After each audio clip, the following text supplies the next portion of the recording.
And now, you've seen him on this very stage, struggling with his lines. You've seen him on TV, standing in someone else's backyard. You've probably seen him at the shops, rummaging through the bins. Ladies and gentlemen, because we couldn't afford anyone special, would you please welcome to the stage your MC tonight, Mr. Steve Whelan. It's Ryland, Tico. Sorry, Steve Whelan.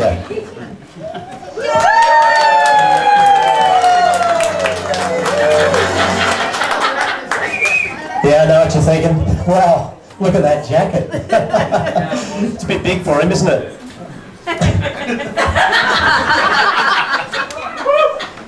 Yeah, like to make these in a range of sizes, guys. Okay, tonight we are here to celebrate Theresa's 20th birthday. Give her an applause. There she is. Now, we're all friends and family tonight, folks. We all know her very well. She's aware of that, and yet we're all here anyway. Now, before we get down to the formal part of the evening, ladies and gentlemen, and others, we are going to suffer, and I mean enjoy by that, a very short entertainment. And there's one thing I will promise you, it will be very short on entertainment. Without further ado, I'd like to introduce my gorgeous assistant, Miss Hayley Mitchell, ladies and gentlemen. Big round of applause. Come on, Hayley. Okay. Now, ladies and gentlemen, we're going to play a brand new quiz game. Drum roll, please. Brand new quiz game called... How well do you know Theresa? All right, now we have 4 contestants, ladies and gentlemen. 4 contestants, ladies and gentlemen. Thank you. 4 contestants, randomly picked from a wine barrel. Folks, would you please welcome to the stage. Hang on, where's our 4th stool? I found it, Hayley.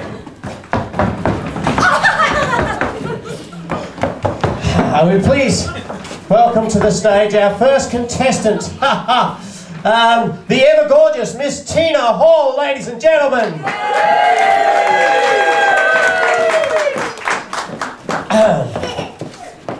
Take a seat.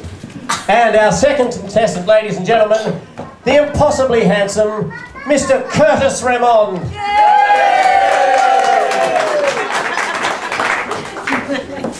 Our third contestant tonight. Where are we? Here we go. The mysterious yet ever lovely Miss Stacey Woods. Webb. Stacey Webb.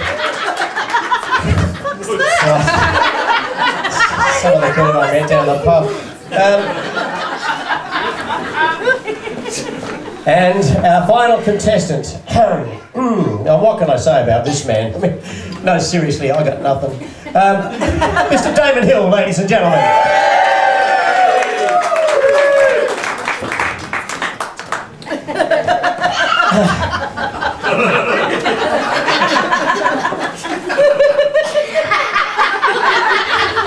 Now, first we have to check our high-tech buzzers, ladies and gentlemen.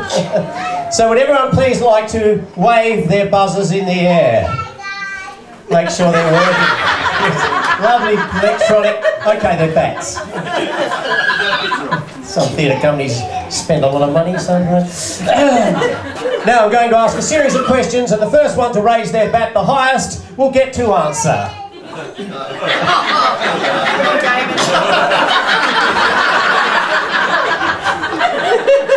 Alrighty. I'm sorry, I just disappeared, didn't I? Alright. I'll slip into my British MC persona now, my game show host persona. Question 1. What is Theresa's favourite colour? Purple. You may have noticed the other contestants are waiting till I finish the question. What is Theresa's favourite colour after purple? White. Curtis?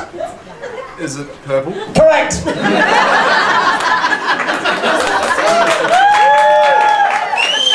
Question number 2.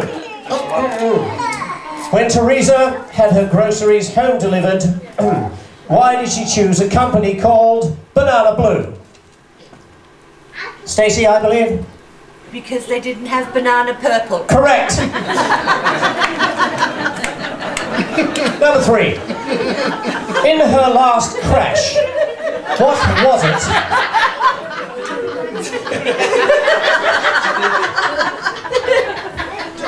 In her last crash, what was it that potentially saved her life? 3 choices. Was it her lightning-fast reflexes? Was it the intervention of God? Or her quick-thinking airbags? Tina? Her airbags. Incorrect. Her last crash had nothing to do with the car. It was while performing in Hot Property last month at the German club, where the tech didn't bother doing a sound check before the show.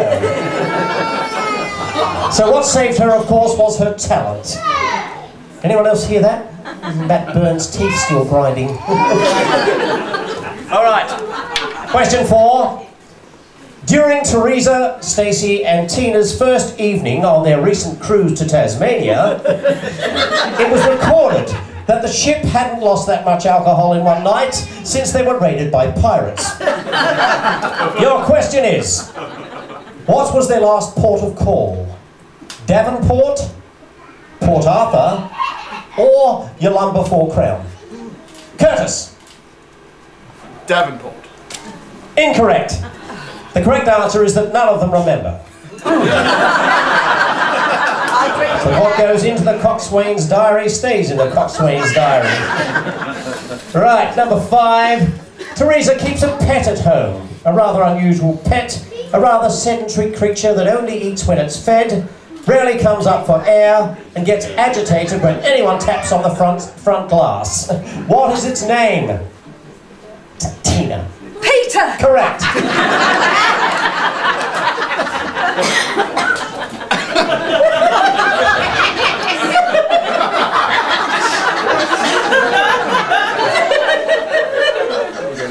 Next question. Apparently Theresa has an interest in theatre. Some of you may be aware of this. So your question is, what is her favourite role to date? Is it Granny Weatherwax in the Pratchett plays, Lucille in the Cemetery Club, or is it Mrs. Slocum and her pussy in Are You Being Served? Stacey? Lucille. Incorrect. Her most favourite role of all, and the one of which she is proudest, is as a mother and grandmother to her loving family. Now you will go, ah. And now, for all the marbles. And I don't say that lightly. Let's face it, some of you need more than others. Who is Theresa's favourite TV character? Doctor Who?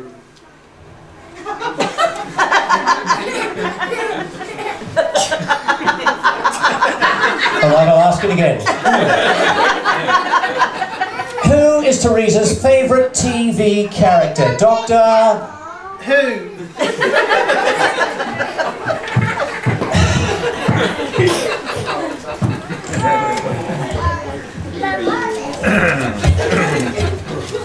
Excuse me for a minute. Go on, Liam.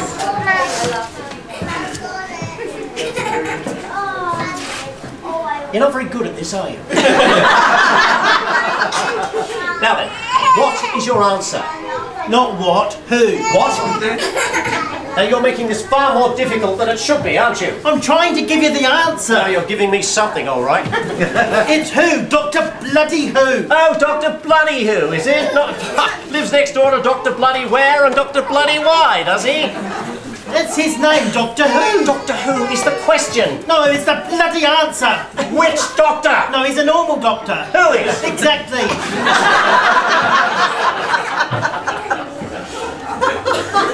What? I wondered when we'd get back to that one. I thought a man of your calibre would know this. Perhaps we could have you fired out of a cannon. I heard that. Yes, but you can't hear the bloody question properly, can you? All right, let me put it like this. If you were to knock on the front door of his box... TARDIS. Yes, I'm getting pretty bloody sick and tired of this too. If you were to knock on his front door, who would you ask for? Whom would you ask for? Who? No, I think you'll find it's whom. Who? Steady on, people will think you're an owl. For goodness sake, her favourite TV character is Doctor Who. Oh, I see. Oh. So now you're asking the questions. Oh, for goodness sake.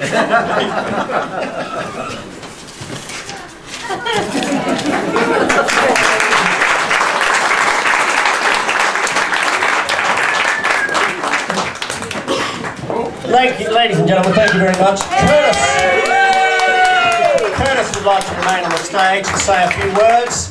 I might even take this out of here because it's not working. You might stay right there if you like, mate. Wherever you feel comfortable. I'll stand. Sit here. Sit here. Say a few words. Hello. So, Steve asked me to say a few words, and as most of you know, I normally put a lot of time and energy into planning my speeches. I think Ro, you're here. I was best man at your wedding. I'm pretty sure I put about as much time into that one, but it was still very beautiful because I love you. And so this one will be very beautiful because I love you as well, right, mate? Also, I didn't have much time because, as you know, my wife Jess sends me all around the country trying to save animals, and you guys decided to do this on the night that the All Blacks were playing France. So that's why I didn't have much time to write. But when thinking about what you're going to say and a bit of a speech, there's a whole kind of list of ways you can go. You can try and be funny, and I think the last time we were involved in a speech together, you took that path, and if anyone was at my wedding, I was pissed! you'll know I'm not taking that path tonight. There's the trying to be, over emotional and trying to bring up all the stories to make the crowd cry, and I don't want to do that tonight either. It's a fun night and celebrating a beautiful birthday, and so just trying to be real. And there's a few things a few kind of moments through my life that have kind of stuck with me. That Mum has kind of I guess etched in my mind. I know, right? But they're all good. Obviously, 36 years ago, Jesse, am I 36? Yeah, 37? How old am I? 36. 36 next month. 36 years ago, I came into this world and met this amazing woman who was there, obviously, for me from the very beginning to be able to grow as her, as a mum, and to obviously help me grow as a young being, and then into a young man, and then to a now old man.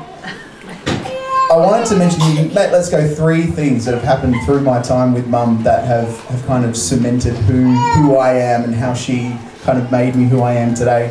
One of them is when I was about, I think 5 or 6, I can't remember, and Mum wanted to take an adult class to learn how to play the piano, and couldn't find a sitter, and I had to go with you. No, I went specifically to see if you could play piano. Ah, right. So she took me along to this adult piano course to see if I was allowed to go and if she could try and go as well. And as this 5-6-year-old kid running around, blitzed the class, aced the class, and it was one of those things that Mum would just keep continuously pushing me to practice. And music has become, as most of you know, a huge part of my life. And so I thank you, Mum, for kind of making that spark and having that music grow inside me, and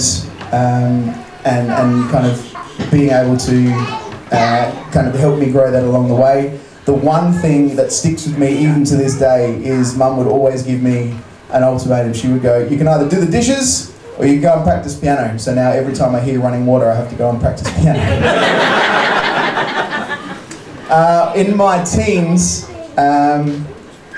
she didn't just have the title of Curtis's mum, she had the title of pretty much everyone's mum that I was mates with. And I'm pretty sure that she'd often wake up and there'd be a half-naked black man doing the ironing in the lounge, or a freckled red-headed guy passed out on the couch who called her mum.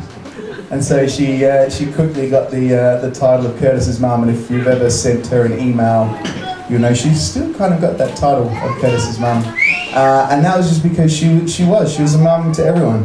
She was a mum, obviously, to me and to my mates, and there wasn't anything that, well, there was a few things.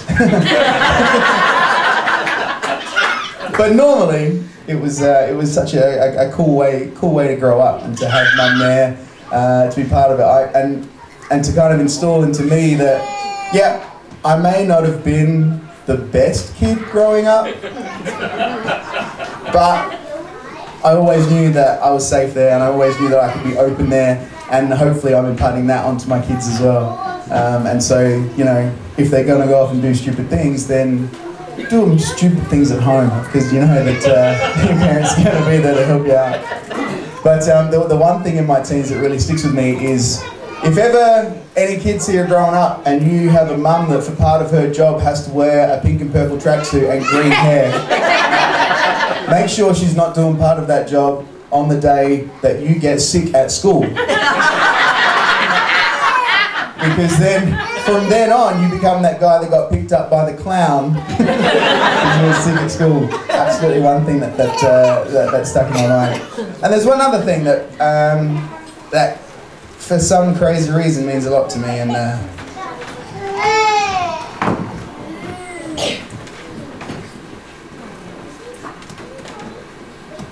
Don't start, because I will.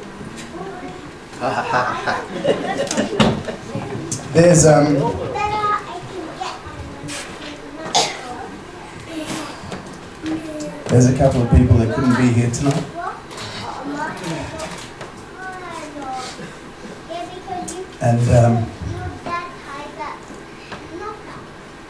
And they raised a beautiful woman who was able to raise me. And one of my fondest memories is being a young kid and Mum having to drive me all the way out to Windsor to go and visit my grandparents. And we'd play I Spy. And for me, driving just from wherever we were, Salisbury or Elizabeth or somewhere in the northern suburbs, driving all the way out to Windsor, it was a 5-week trip. It was so long. But I could be sick, and I could wake up in the morning and be sick. Like, Mum, I can't go to school today. I can't go to anything today. You have to take me out to Nan and Granddad's. She'd be like, yeah, sure, I've got heaps of time. I can do that. Absolutely, jump in the car. We'll go for that drive out to Windsor. And she would, she'd take me in the car. And I remember, I can still visualise I was going to say visualise in my mind. Where else do you visualise in? I was visualise in my mind with my big toe. Playing I Spy and looking out, and we'd look at the clouds, and you know, we'd sing, hey, what's that cloud look like? What's that cloud look like? And there's one little thing that I remember. Mum, she might have had some music playing on the radio. It was in the old, Tirana, the old Jeremy the Tirana. And I remember sitting there and getting a little speck of dirt on the window to jump over the power lines. You're going along, and you go, oh yeah, I got that one. And for some crazy reason, every time I do that in the car, not when I'm driving, obviously, but every time I do that, it takes me back to when Mum and I used to have those very short drives out to Windsor. And so, yeah, they were, I guess, just those little things that stick in my mind. I won't talk for too long, because I know that we've got Katia, we've got other people going to talk. The one thing that I am a little bit worried about is after me, someone else is going to get up here and have a talk. And then I don't have the chance to come back up after that to rebuttal. So I'm going to leave it there and just say that I thank you for everything. Because there's absolutely no way I'd be me and I'd be standing here if it wasn't for you. Happy birthday.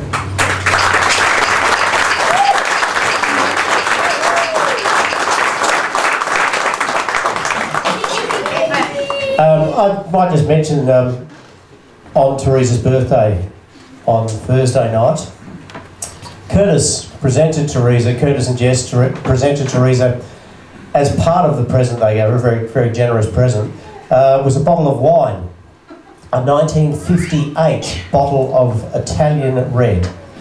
And as she pulled it out of the box to inspect it, Curtis said to her, "Be careful with that, it's as old as you are."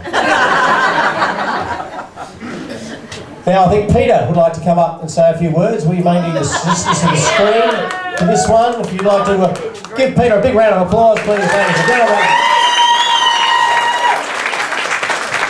I'll give the screen down for you, Peter, so I'll leave you with the microphone and you can go from here. This is scary. So, I do exist.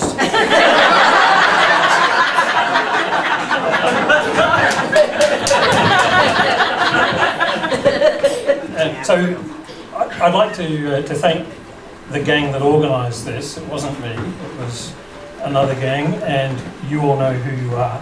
And thank you very much for organising this. But they did ask me if I could perhaps say a few words, and I thought, well, maybe I could show people a side of Theresa that they're perhaps not familiar with. So I don't have a clicker for my slides, but I'll just sort of wave at the lighting box. And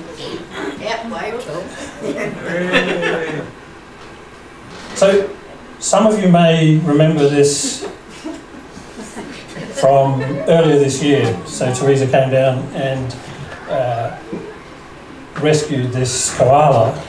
And it's not the first time that she's rescued a koala. So there's been others. Thanks, go to the next slide. Yeah, so there have been other koalas, and it's not just koalas as well. There are other tree-dwelling animals. So go to the next slide. So the one on the left is a kookaburra that she stole from an Aboriginal girl in Ceduna when they were driving around Australia. And the one on the right is one of the 50 or so birds that she feeds in summer. And just about all the birds are very grateful. Can we have the next slide?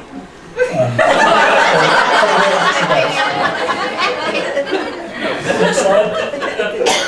And it's not just birds. There's a couple of people here who have abandoned animals, and you know who you are. Theresa has taken them in. Next slide, thanks. And it's not, you know, all sorts of reptiles. They don't have to be underwater reptiles. She's very fond of reptiles. In fact, she had one for a while that she used to, next slide, used to feed. So, next slide. Not just the small animals, also the big animals. The one on the left here, she assures me was a llama. It just ducked as she was taking the photograph. And on the right is some cows that she helped herd across the Pyrenees in France. Next slide. It's not just the big animals. She looks after little animals as well. These are just some of the many animals that she has nursed back to health. Next slide. There's been a few tragedies.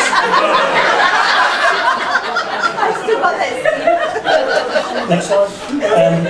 And not all of the animals she picks up, you know, I don't think they're all animals. Next slide. But she always manages to find a home that's appropriate for the animals that she collects. And so, some of you will know that she left her job earlier this year to pursue new exciting career. She's been corresponding with people around the world that she met on Words with Friends.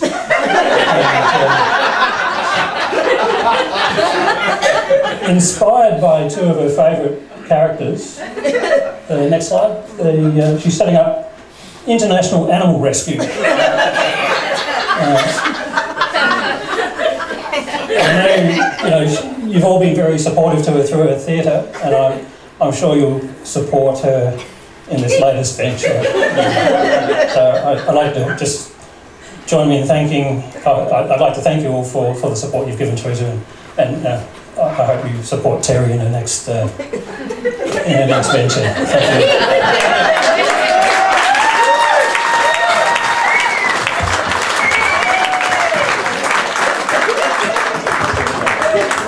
Thank you. Thank you, Peter. Yes, big round of applause. That was hilarious.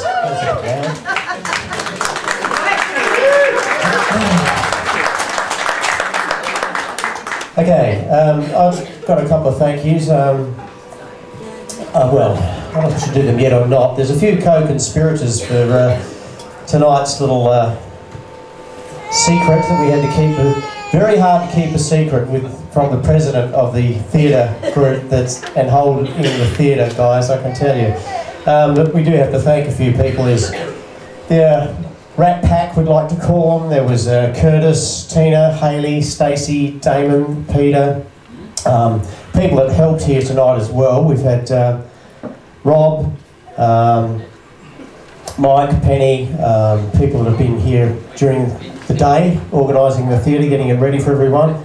And it's been hard work to keep it quiet, and Stacey in particular put in a massive effort today, keeping Theresa away from the theatre. Well done, Stacey, wherever you are. Yeah. You're there you are. Thanks, Sam, photography, video. Yeah, so we've got a few people in the background that had to organise all this. It was very difficult to do. But anyway, let's get back to Theresa. An actress, comedian, director, producer and current president of this wonderful Tea Tree Players theatre group. Theresa has carried out each role brilliantly. Yet Theresa has spent most of the last 20 years surrounded by ill-mannered, unwashed, loud-mouthed little attention seekers. You're not certain if I'm talking about the theatre cast or the kids, are you? Anyway, she has, despite that she's remained relatively sane, even while during that time she has developed an intolerance to chili, lactose and actors who can't remember their cues.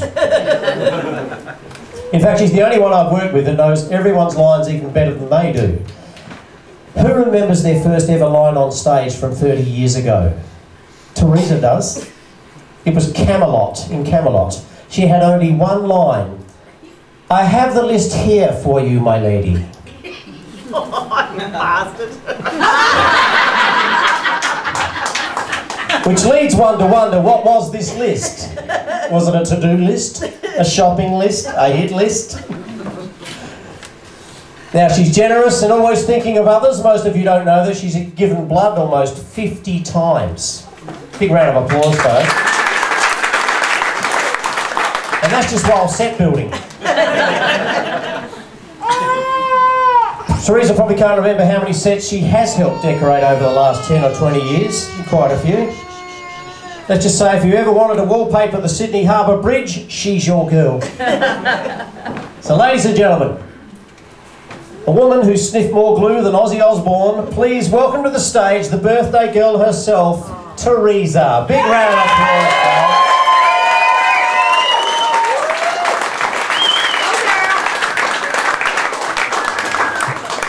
Come on up. You're going to need to say a few words, but before you do, yes you are. Ask Curtis. Not a good idea, is it, honey? Before you do, there's one more surprise for you. Just want you to cover your eyes. That's it. Just cover your eyes. It's just a surprise. There's nothing out of the ordinary. We're not going to push you off the stage. You'll be fine. Just keep your eyes covered. Okay. Surprise is Haley. Don't chuck water on me. It's coming. The surprise is coming. Just keep your eyes covered. It's another turtle. Not another turtle. No, not another turtle. Keep your eyes covered. All right. Okay. Now hang on a moment. I think we're ready to go. Open your eyes. Oh, wow. Happy birthday to you. Happy birthday to you. Happy birthday, dear Theresa. Dear Kathy Oldfield. Happy birthday to you. Hip hip hooray! Hip hooray! Hip hooray! Blow out the candles. Yeah, I thought that.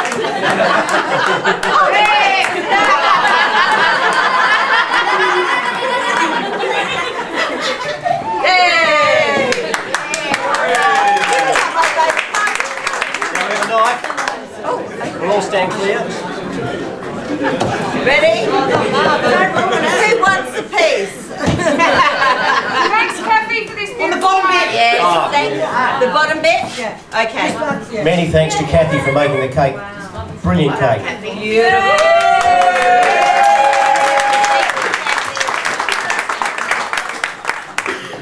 And if you'd like to say a few words, you're on the microphone or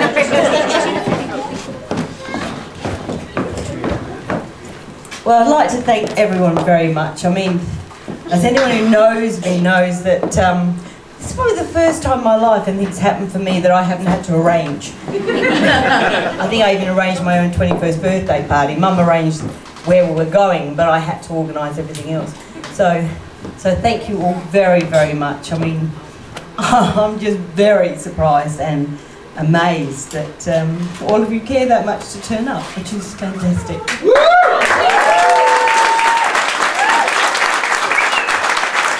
And I hope some of you are coming tomorrow because I've got fucking meatballs.